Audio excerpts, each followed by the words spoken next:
Without further ado, I'm going to pass it on to Neil Pepe, who is the artistic director of the Atlantic Theater Company and is also the director of this show, to give you guys some background about the theater company that's actually in this building, and then also introduce this show. So thank you, guys.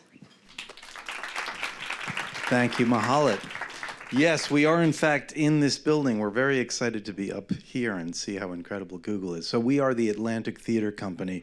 We were actually in this building before you guys moved in. We've been around about 30 years. We're a theater company that was founded by the playwright David Mamet and the actor William H. Macy. And we do a lot of new plays and revivals, and we have two theaters. One you've probably seen downstairs in 16th Street. It's our stage 2, and it's 16th between 8th and 9th Avenue, and that's where we do our stage 2 shows. And the other is on 20th Street between 8th and 9th, and that's where Marie and Rosetta is happening. Some of you may have heard of some of the more well-known shows that we've done at our theater. The Spring Awakening, the musical, started with us, and we do, as I said, we've developed a bunch of musicals. We developed a bunch of new plays. We've also done quite a few authors from England. We did the Martin McDonagh play Beauty Queen of Lebanon, which also moved to Broadway, and The Lieutenant of Inishmore. And we run a big school. We have a studio through NYU, and so we have a 3-year program, and I think we even have some Googlers who are taking some of our part-time conservatory program downstairs. So we run a large school, and you'll see students coming up and down the elevator sometime. Plus, we have a kids program. We're currently running a show called 1001 Nights, which is written by Bobby Lopez, who some of you may know wrote Book of Mormon and Avenue Q and Frozen, and that just actually opened this past week and is going very well, and is happening on top of the set of Marie and Rosetta on Saturday and Sunday mornings, and so come by and check that out. Yeah, we're all about new plays, and Marie and Rosetta is a great new play. It's written by George Brandt. I was sent the play last year from a producer friend of mine, and I knew about George's work. George wrote a play called Grounded that was at the Public Theater last season with Anne Hathaway about drone bombing. And he's a wonderful writer, and so I wasn't quite sure what to expect when I got this play, and I read it, and I thought, this is kind of extraordinary. Here is this amazing woman, Sister Rosetta Tharpe, who has been dubbed the godmother of rock and roll, and I had never heard of her, and I consider myself to be a rock and roll fan and a fan of blues music and a fan of gospel music. And so then I immediately, thanks to you guys, I went to YouTube, and I started researching more about Sister Rosetta Tharpe, and lo and behold, there were all these incredible songs, and here was this amazing woman who started in gospel in the 1930s and then kind of moved into more popular music in the 40s and 50s. And not only was she a great songwriter and a great vocalist, but as you'll see, if you YouTube her, or if you come and see the show, she was an amazing guitarist. And so in the late 30s, here was this woman who took out an electric guitar and played it like nobody really played it before. And what we found out later ended up influencing people like Jimi Hendrix and Chuck Berry. I was amazed because I'm a huge Chuck Berry fan, and a lot of the riffs that Chuck Berry plays are directly from Sister Rosetta. So here was this play that was not only celebrating this woman who sadly is not known, but it was also talking about, you know, the history of 20th century music. And it was celebrating two women because it concentrates on the meeting between Sister Rosetta and another phenomenal singer called Marie Knight. And they got together and sort of performed as a duo in the late 40s, and so the play concentrates on that, and what George was able to do is kind of compress a lot of factual information about their relationship and then show us some of the songs that Rosetta wrote and talk a little bit about Marie Knight as well. So for us, it was a great opportunity because we're all about telling stories that we think are important to be told, and we're about celebrating great writing and the truth of great writing. That this was an amazing story to tell, and just the fact that, oh, I should also say, you know, we feel blessed to have these incredible performers. the fact that these women were not known, and then for all of us to kind of come together and celebrate them was a big deal for us. So what we want to do today is have some of our cast members and Dia Harriet, our piano player, do some of the numbers. We're going to do 3 different numbers for you. And the people who are going to be performing them are Miss Keisha Lewis and Miss Rebecca Naomi Jones and Miss Dia Harriet. So come on up, guys.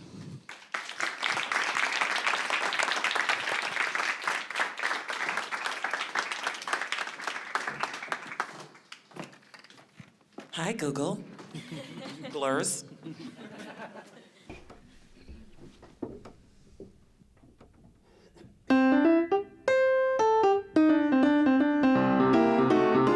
Tell me, didn't it rain, rain, rain, children?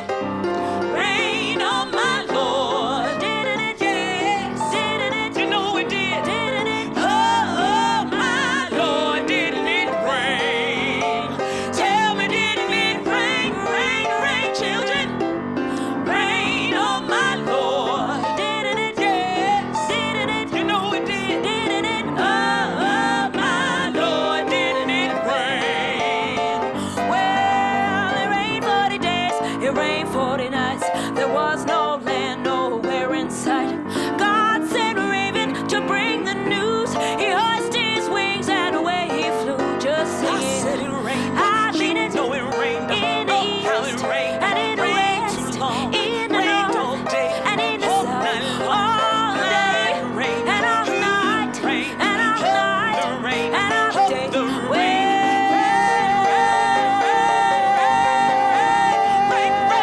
Tell me, didn't it rain, rain, rain, children? Rain on my Lord. Didn't it? Yes. Didn't it? You know it did. Didn't it? Oh, my Lord, didn't it rain?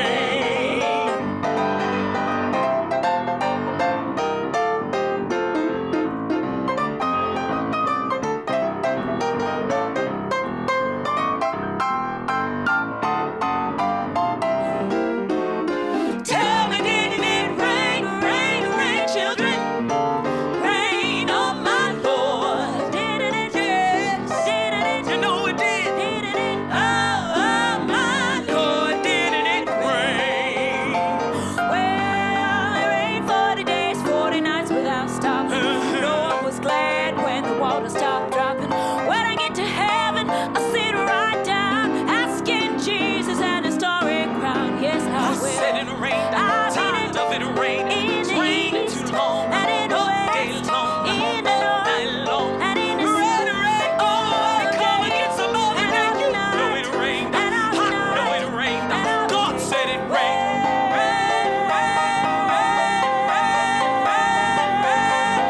Tell me, didn't it rain, rain, rain, children? Rain on my Lord. Didn't it? Yes. Didn't it? You know it did. Didn't it? Oh, my Lord, Didn't it rain?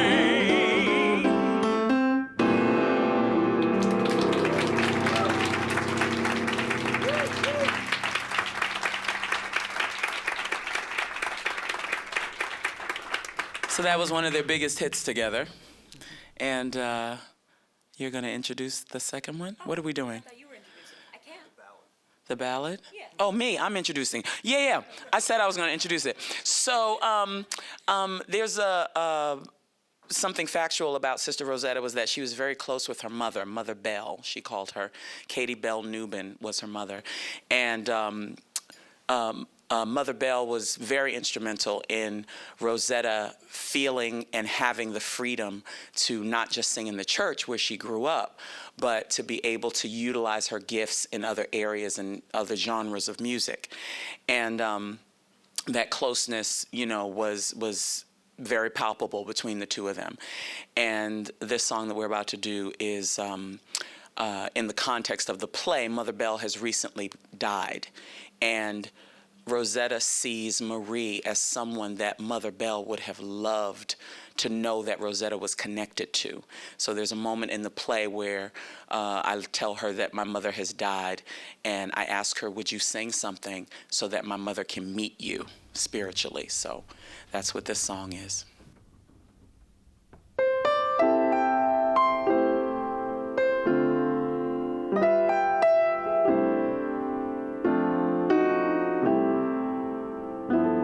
While kneeling by her bedside in a cottage on the hill, my mother prayed her blessings on me there. She was talking there to Jesus while everything was still, and I heard my mother call my name in prayer. Yes, I heard my mother call my name in prayer. She was pouring out her heart to Jesus there. Then I gave my heart to him, and he saved my soul from sin. For he heard my mother call my name in prayer. She was anxious for her girl to be just what she ought to be, and she asked the Lord to take her in his care. Now just the words I can't remember,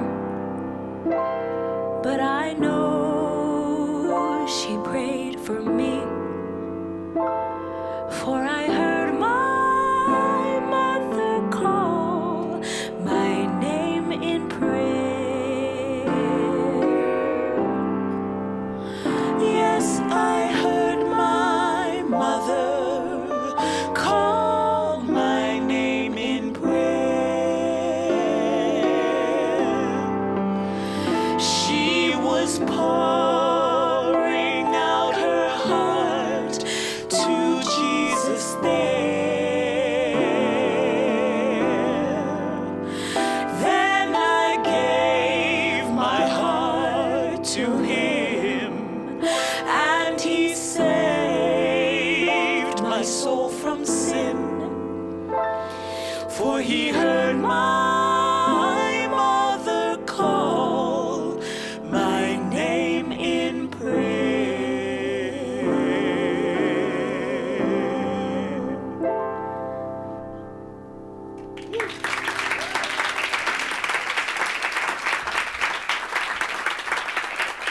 And this last song is a little bit of a taste of those kinds of other songs that Sister Rosetta was encouraged to do, both by record companies and also by her mother Belle, who encouraged her to praise in any way she knew. So Rosetta did go out into the real world, as it were, and she did some records with bigger bands and stuff that was a lot more secular. And so in the context of our show, at a certain point, Marie, who has previously allowed herself to seem very, very, very sacred and very afraid of these kinds of secular songs, kind of reveals to Rosetta that she actually loves these other songs and asks Rosetta to sing one with her. Here it is.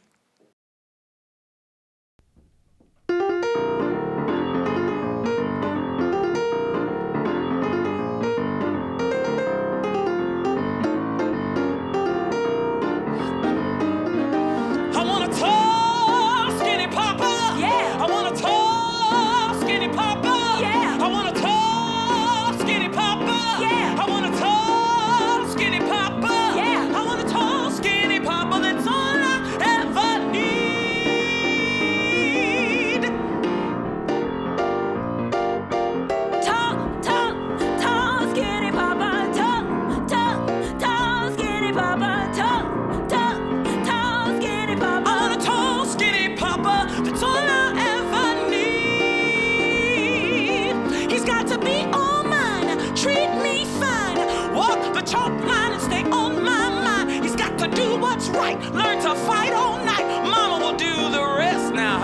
dead mess. He's got to do what he's told, bring sweet mama that gold and satisfy my soul.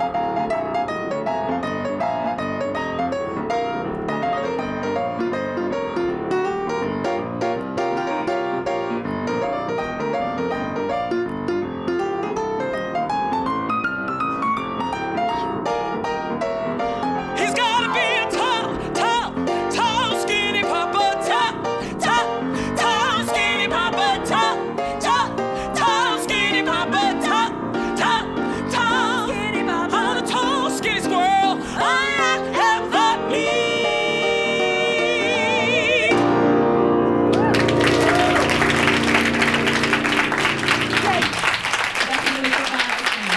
It's all good. Thank you guys so much. I got to see it a second time, and it's even more incredible to see you guys up close and just in your element. I have a ton of questions, but I want to make sure I give you all time for questions as well. And I had a first question, but just after seeing you guys perform so incredibly, the first question I have is just about your musical process. Music is such a huge part of this show, obviously, and I'm not someone who has a really big background in music, so I'd just love to hear about what you guys went through, what the kind of relationship and dynamic was, and what was important to you in this process. Well, I should say, for those of you that don't know, I mean, all of these guys have incredible acting backgrounds and music backgrounds. I knew Keisha's work. You were in the original Dreamgirls, right? Once on This Island, Leap of Faith.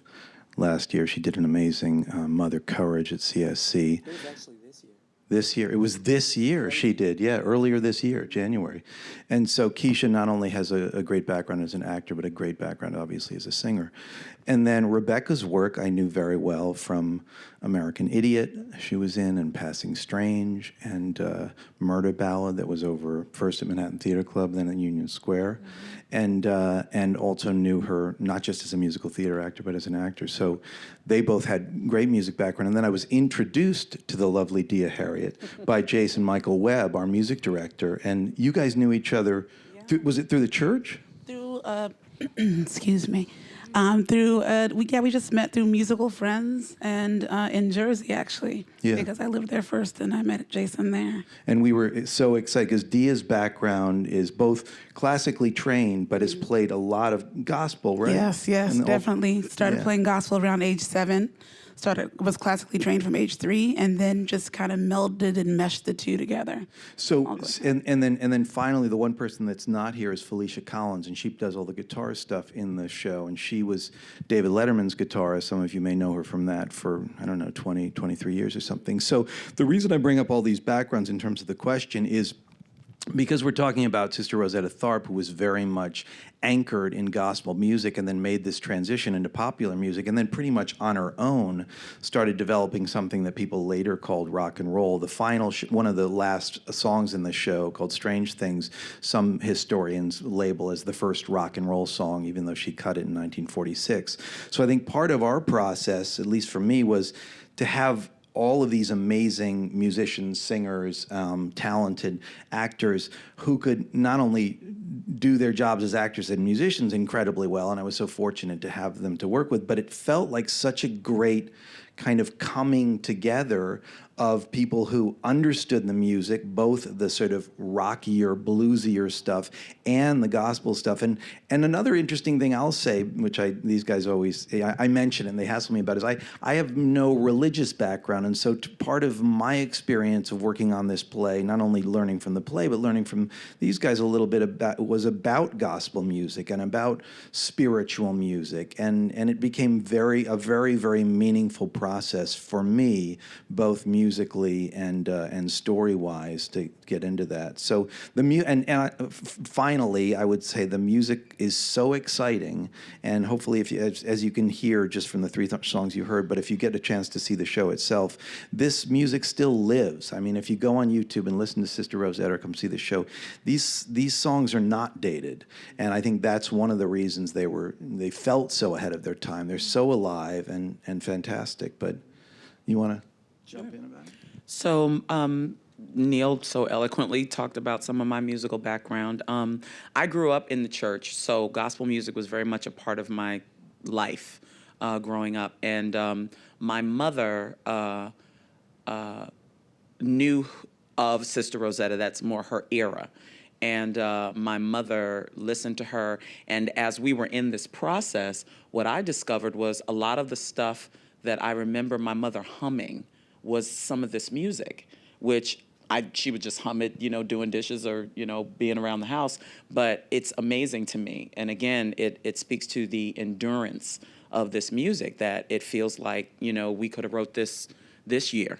And it's very much alive. And so for me, working on this music was very organic to who I already am, and just trying to figure out how to bring some of myself to it, as well as honoring Rosetta without trying to copy her or mimic her in any way, but to do some of the things that she did in the music. Jason was, as I was learning the music, our music director, Jason, we had worked together before, so he knows me, and he was like, okay, this riff sounds like you, that she does, so do this riff, do this one. And then this one, that's not so good in your voice, so maybe don't do that one, do a Keisha thing there, that kind of thing, So it was very much collaborative and, able to speak to who I was as a person as well as who Rosetta was, and honoring she and Marie. I think the only other thing that I think is worth adding is that what I loved about working on the music in this process was that the way we approached the songs, of course, is the way you approach a song in a musical, right? So how is it going to tell the story? So a lot of what I have to sing, especially in the beginning of the play, is very straight, no riffs. In fact, some of the stuff is like songs that the recordings of them, there are riffs, but we took them out because Marie is so contained, especially for a large portion of the play. And so that was really exciting for me to work on stuff where I had to really just use economy with singing and really just tell the story and use the words. And I love the way George chose which songs go into the play, because it really allows us to grow within the music. I mean, it really I have these quiet songs, and then I get to sing more and more broad stuff, and then we get to groove together and cook together, which is really cool. So I would say that would be my journey with the music in the show.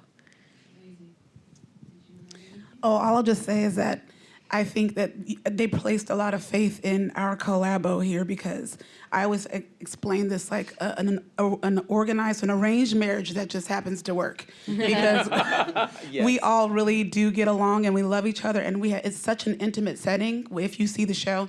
And to have the two vocalist actresses and two musicians is just you're very vulnerable. Mm-hmm. And it's just you and the audience. So you feel like every mistake or anything that is heard is just supposed to be there. And so I would just say that it really, really, just like Rebecca said, you have to really kind of know what to take out of yourself, know what to add in, not add too much. And in the riffing age of today, you have to just kind of water it down and take all that out and just be plain and vulnerable. Mm-hmm. Just let your true musicianship show. Mm-hmm. And you can tell that we're married because look at what we're wearing. We didn't plan this. We're all matching. This was creepy. It's a little creepy. I was like, really? What's going on? We're like turning into What each is other. this? It's creepy. So, Keisha, you brought up the fact that, when you were singing, whether or not you and the musical director deciding when to bring in Keisha and when to bring in Sister Rosetta, and that brings in a really interesting question around the fact that you guys are playing real people, that you could go online, you could research, you could watch videos, as you mentioned, on YouTube, and you can get their own essence. So how much did that play a role and a factor in your own process of taking on this role and kind of developing in rehearsals? And how much of yourself did you bring of it versus Sister Rosetta and Marie? For me, as an actor, I like to work from the inside out generally.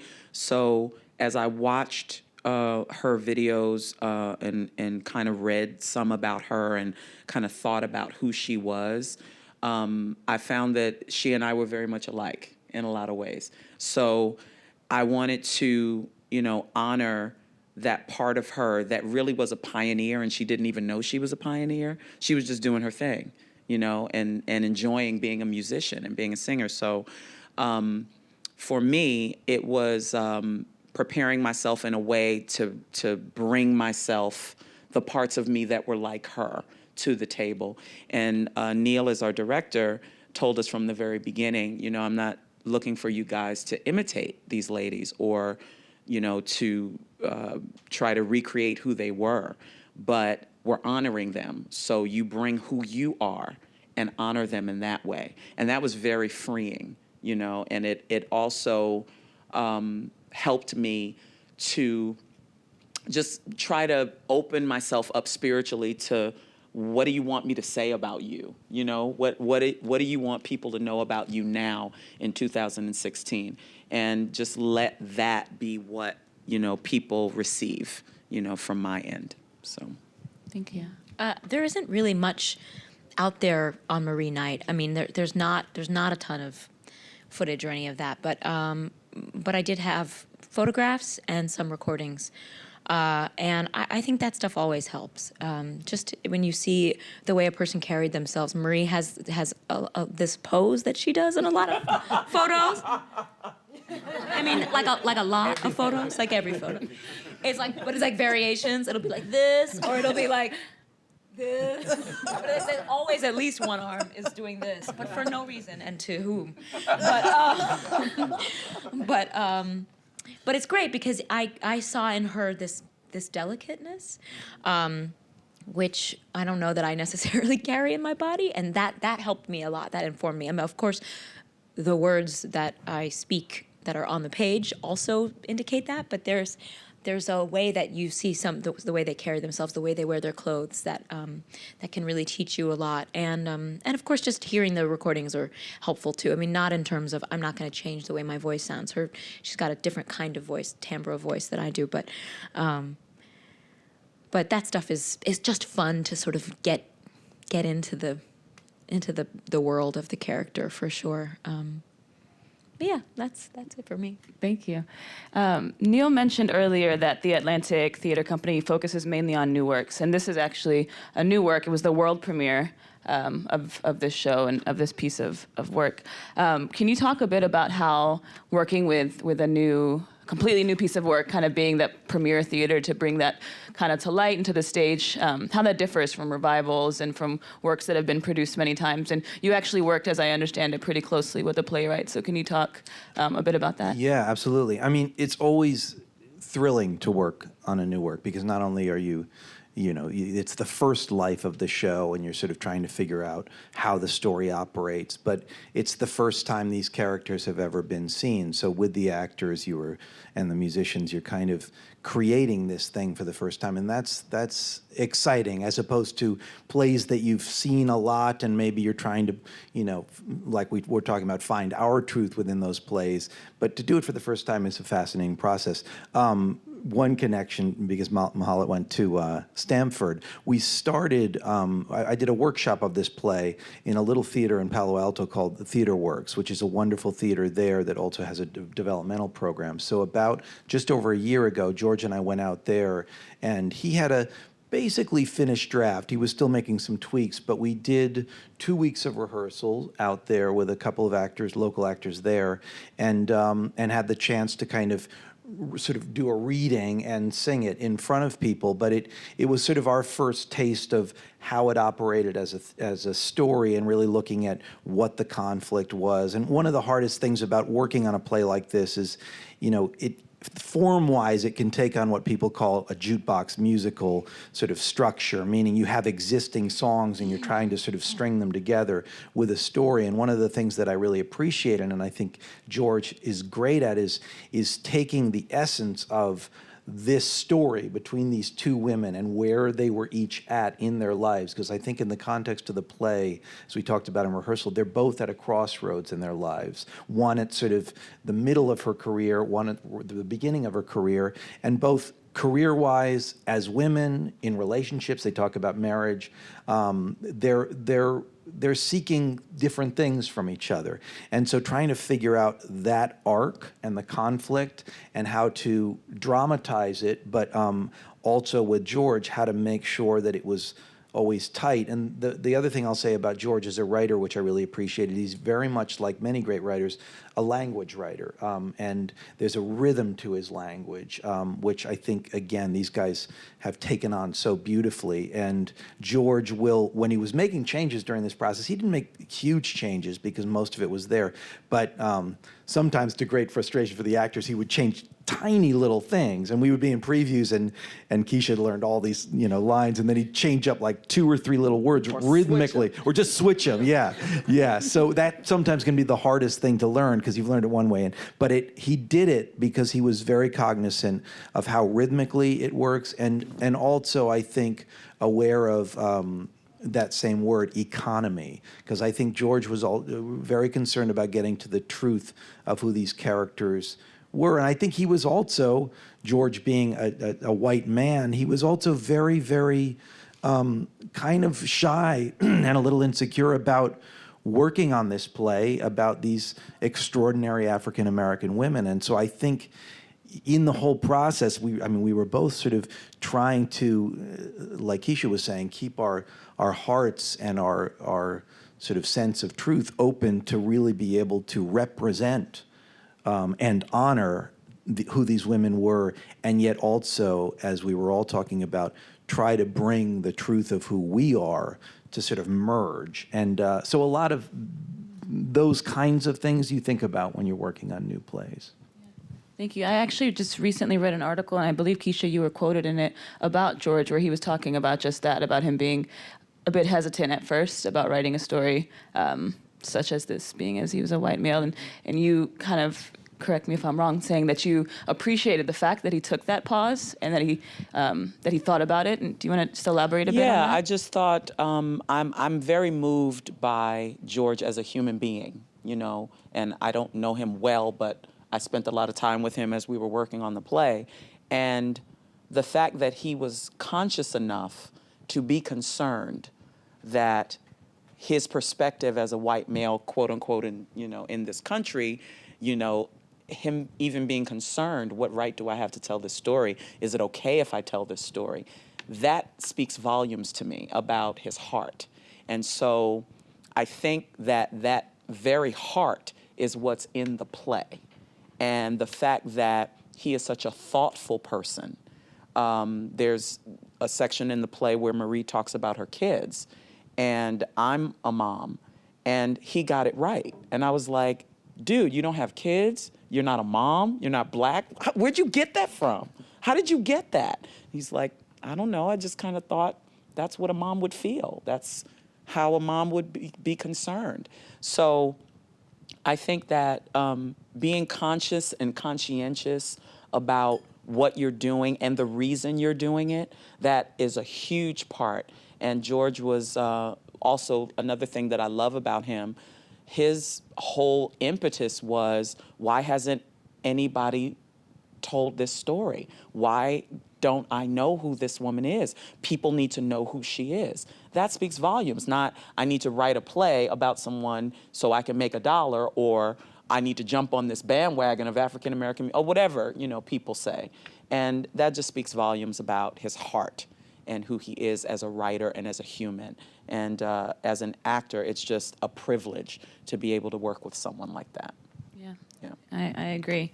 And on that note, the play deals, and for those of you who have seen it know, the play deals with a lot of really complex themes, not only about race, but about sexuality, about illness, death, but also joy and praise and gospel. So how much of all of that do you take into consideration when you decide whether or not you want to take this role? Does that kind of excite you? Is that something that maybe makes you apprehensive? Like, what is the draw around those kind of complex themes and stories? Yeah, there's so much draw. I mean, I think any piece of theater that is that deals with more than one theme is very exciting, and it is the way to go. It's easy when what we do, especially in musical theater, to Play one note. play one note. Yeah, and you know that gets old and boring and doesn't turn you on. And this play turns us on. I mean, there are all of these complexities within the play. And the play, what I love about this play so much is that it feels like it's going to be one thing. Like, especially like if you were to just describe to somebody what this play is about, it's a rehearsal between these two women who have sort of just met each other and they're going to try and see if they can become partners. Okay, that's enough for a play. That's enough for a 90-minute play. Like, okay. But it's like every few minutes, there's like little pockets of surprises that come out, and that excite us and that excite the audience. And it's very rich, and there's just so much for us to play with. And I think the joy of it is the overwhelming theme. I mean, I think Rosetta talks a lot and teaches Marie about how the idea of praising God doesn't have to be like a job. It doesn't have to be rigid and for the purpose of not going to hell. It actually should be a positive thing. It should be all about joy, and you can praise in many different ways, and I think that is just so impactful, and I think it like takes us all on a journey every day. I just want to add one.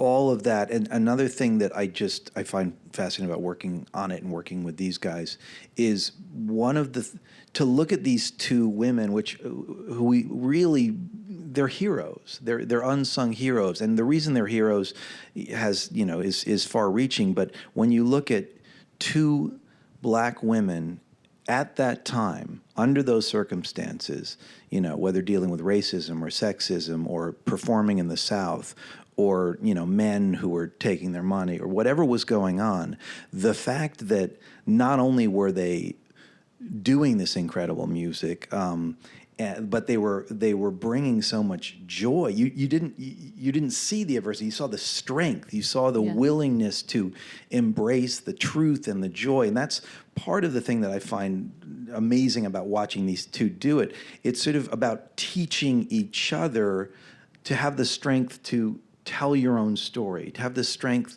to be who you want to be, not to sound too pat about it, but I think the fact that they were able to do that under those circumstances and still not, granted Rosetta was popular for a certain period of her career, but then really sort of forgotten since then, and yet they still did that and still had the strength to celebrate it.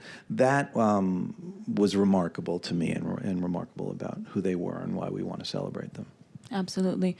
I want to open it up to questions from the audience. We have 2 mics on either side, so if you guys have a question, just go ahead and line up. I saw the play just the day before yesterday, and I had no idea what it would be like going in, but I was just so happy that I did it. Great.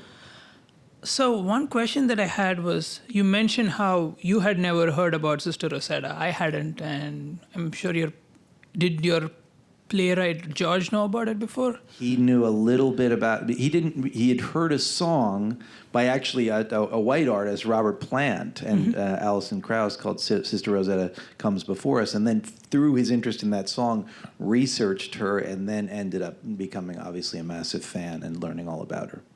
So a lot of the themes were in a very private setting, an interaction between Sister Rosetta and Marie, right? I'm just wondering how you got a lot of that material and research to write that play, given that they're not that well known popularly. And of course, you also mentioned that a lot of it was you're just not trying to represent them completely, but you're also trying to bring yourself in. So what parts of it were like factual and what parts of it were stuff that you brought in? I'll try to speak for George because it's really a question mainly for him. George did a lot of research. There's a wonderful book called Shout, Sister, Shout, which is a biography of Sister Rosetta. He read that. He read a lot of other books about gospel. He watched on YouTube a lot of the footage of Rosetta, and there's a wonderful documentary that was made on PBS, which is also on YouTube in 4 or 5 different parts. So he did that, and to address your question, I would say 95% or so, even more, of this play is factual. I mean, the basic events of what took place here and the things they describe are real. The only thing that George messed with a little bit time-wise is Rosetta's mother died later in her life than in the play, but he felt like it would be more dramatically interesting to put it recent, and so that they could. That's why.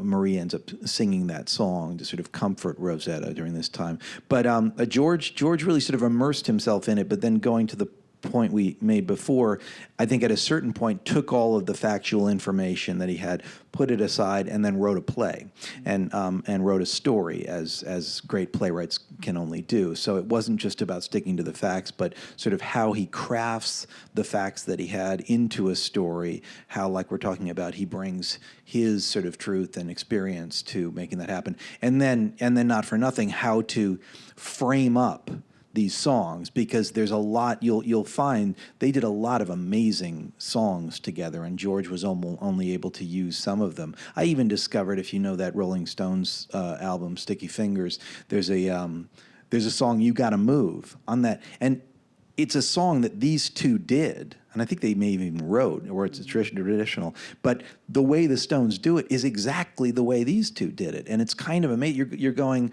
oh my God, I've known that song for 35 years or however long, and in fact, the first time it was ever done was these two women, and they're singing it with such strength and rock and roll spirit, and so yeah, George did lots of research and then kind of did what he wanted to do after that. Go ahead. This is maybe a silly question, but I noticed on the poster there it says world premiere play with music rather than like a musical. Is there a specific reason for why it's worded like that? That's a good question. We kept going back and forth, and George originally called it a play with music because I think he thought of it more as a play that had songs in it, and now he's been sort of saying to me, oh, maybe I should have called it a musical, because there is that thing of, if you saw Once, I mean, it's not that different. Once had existing songs in it too, and they sort of called it a musical. So I think it was just George, I think this is the first musical he's ever written, or play with music. So I think he thinks of himself as a playwright, but it's a very, very good question. There wasn't a sort of formula for that other than thinking it might be a play first with songs. And I guess some might, if you're going to be sort of purist about it, which these guys know better than I, in the sort of classical sense of a musical, you can have songs that are really one character talking to another that are moving the thing forward dramatically. And while these certainly have a specific place, each song dramatically, they're not built that way, But I guess they called American Idiot a musical, didn't they? They called that a rock opera. Yeah. There you go. Yeah, everybody has their different ideas of what a musical is, and I did what's considered the first jukebox musical, which is Ain't Misbehavin' on Broadway. It's very, very different.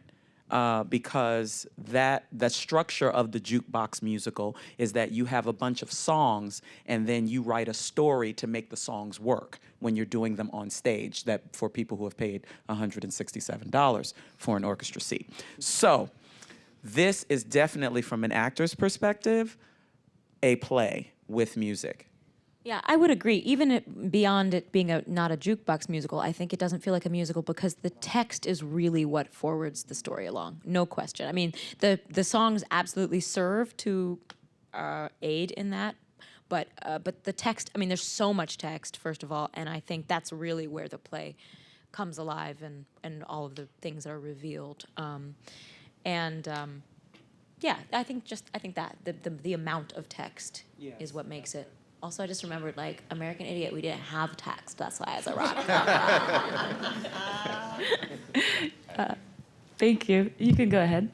Thanks for coming today and for performing for us. I'm going to try and ask this without spoiling anything for folks who haven't seen the play with music. But there's a moment towards the end in which it's revealed that Felicia and Dia are the musicians, and I think that it was an incredibly powerful moment for me, especially considering the musicianship is just so incredible in the show and the performances overall. So just a really focused question around what types of conversations were had or anything discussed around like how Dia and Felicia were going to be kind of showcased as part of this performance.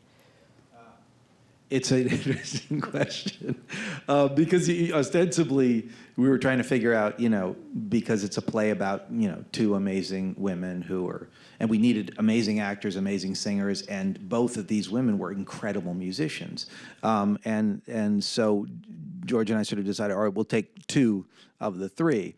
And so we knew early on that we wanted to have musicians, but like you say, the question was how to integrate those musicians, and we knew we didn't want to kind of trick the audience. We didn't want to sort of apologize for having musicians, but what we played with early on in Tech was whether we were going to see them the whole time, and we found, partly because the sort of miming was working well enough between the piano and the guitar, it seemed to be working, that we wanted to kind of hold it back for a long time. And it, like you say, dramatically, I think it ended up working because not only once you sort of are allowed to see them, it becomes this kind of revelation moment. And then a lot of people, not for nothing, a lot of people have said, oh my God, I just inherently, for whatever reason, they thought it would be men. And the fact that all of a sudden it's two women, two extraordinary women up there playing, just becomes a whole other thing that I think is unifying the piece. And that was an important thing for us to do that. And we were lucky to have the musicians that we have. So we did think a lot about that and try to figure out how to integrate it. And I kind of like where we ended up. But of course, we'd always like to show the musicians more, but we hear them, and we're psyched about that. Hi. First, I want to say that the play was incredible. I loved it. So in the play, there's at one point Rosetta says to Marie, "I want you to be an and. I want us to be Rosetta and Marie." And I noticed that the play is actually named Marie and Rosetta, and I was wondering if there was some kind of significance there. I had a question about that too. I'll let Keisha talk about that a little bit. I think, there's something about... Do you want to talk about it? No. Okay. Well, the only reason is because I feel like it became a big deal, which is one of the things about this story.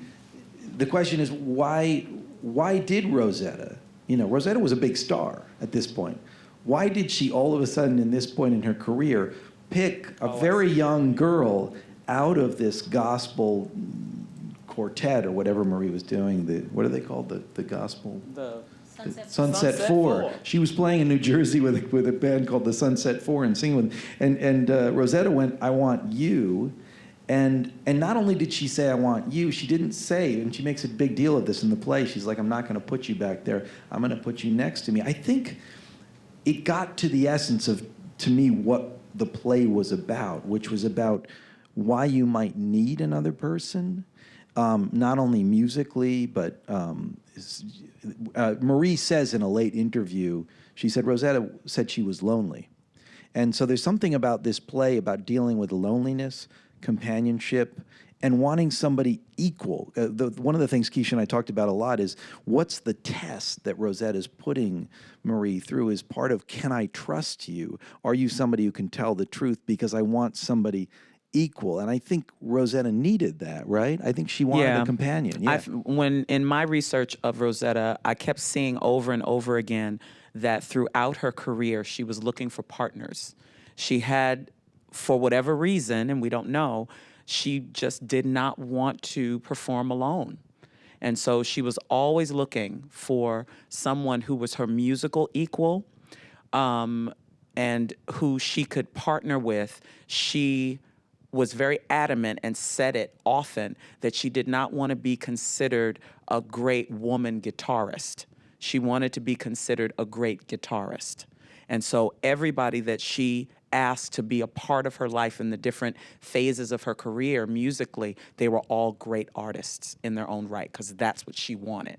And Yeah, now I was like, me answer it, what? But yeah, that was the research that I found. She always wanted it. And just in terms of Marie and Rosetta, I think that George, if I remember correctly, he said the play is told from Marie's perspective. So in real life, they were the duo Rosetta and Marie, but in this reality, this is Marie and Rosetta. Thank you guys so much. We're at time. Thank you for the performances and this incredible talk back. This show is still running. Do you want to, before everyone leaves, just talk about how they can come see the show and how they can learn more about the theater? It runs until October 16th, and it's at the Atlantic Theater Company on 20th Street between 8th and 9th. You can go to our website, atlantictheater.org. It's going really well. It's gotten terrific reviews, and audiences are loving it. We thank those of you that have come to see it. These guys are amazing, so don't miss the opportunity to see these 4 extraordinary performers up there. And we as Atlantic are grateful to be in the same building with Google. We want to bring all you tech guys over to the theater world, and so we would love to kind of turn you on to what we do, and we're loving being turned on to what this is, which is kind of amazing. So thanks for having us. Yeah, thanks for bringing us to your fancy digs, and come see us. We would love to have you, and we're honored to be here. Thank you so much, and thank you guys for coming.